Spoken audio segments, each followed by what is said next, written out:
In order to develop understanding of anyone else's experience and to develop compassion and empathy, we have to start with you first. And in order to do that, we have to start over where everything began in childhood. The way that you see the world is largely influenced by those early childhood experiences. You learned how to see things through the behaviors and the beliefs and the habits that you were exposed to at a young age. From ages 0 to 7, you are in what's called theta brainwave state, more so at that time than at any other time in your life. And theta brainwave state is a trance state. So basically, you are just existing and you are taking in information without the ability to rationalize whether or not something is right or wrong, bad or good, true or false. You just take it in as this is the way I interact with the world. This is particularly important for when you are developing romantic relationships as an adult, because the way that your parents interacted with each other and showed each other love, the way that they showed you love by tending to your emotional, physical, mental, spiritual, all of those needs is going to become heavily imprinted. When I'm seeking love and connection, this is the way I do that. And more commonly than not, there are a lot of different things that your parents have done to relate to each other that looking back, we cringe at the way that they might have shown love to each other or navigated conflict. And all of a sudden we see that we're repeating these patterns in our romantic relationships. So I just want to emphasize the point that how you were shown love as a little kid is often what is causing disconnection as an adult, because you're subconsciously repeating these patterns of relating that you're not even realizing are affecting your ability to connect. I would encourage you to pause right now and just reflect on your childhood experiences of your parents showing love to each other. Write down how they showed love to each other. Was it positive or a negative experience in your eyes? And then I want you to think about how they showed you love. Were they attentive? Were they avoidant? Were they anxious? What sort of feelings did you receive from them daily or just periodically throughout your childhood?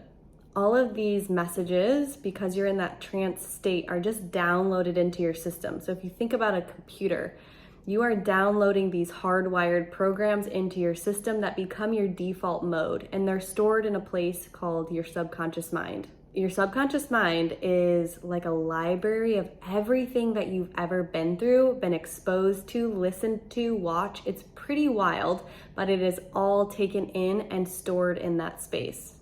This becomes something that you're not often consciously aware of, and I can give you a couple of examples of this.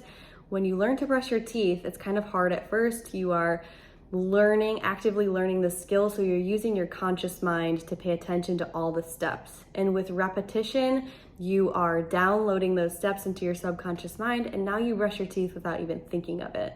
Another example is driving a car. At first, it took a lot of awareness and practice and dedication to be able to learn how to drive a car, but eventually you start asking yourself things like, how the heck did I get here? And that is your subconscious mind being incredibly efficient so that you don't have to think about those things that you do on a daily basis that you don't necessarily want to relearn every day. So that's the power of your subconscious mind and how it's actually here to help you by remembering those procedural, behavioral, emotional experiences so that you know how to interact with those same scenarios or similar scenarios in the future.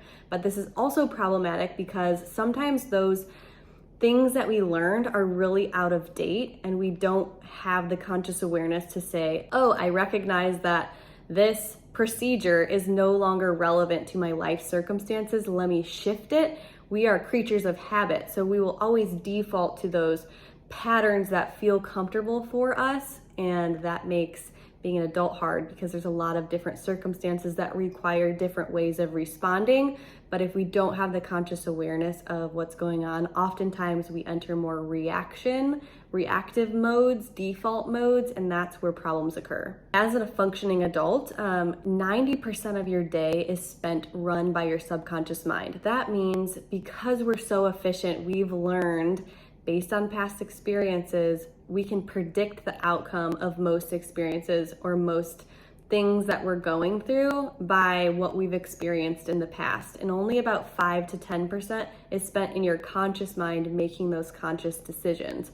I don't know about you, but that was pretty surprising for me to learn that 90% of my day is being spent on autopilot. I'm just kind of making my way through the day without actively having to think about what I'm doing, all based on things that I've been through in the past. And only about 5 to 10% are things that I'm actively having to think through. So this just goes to show that mostly we are creatures of habit. We are acting based on things that we've been through in the past that might not be relevant to the circumstances that we're dealing with currently in the present moment.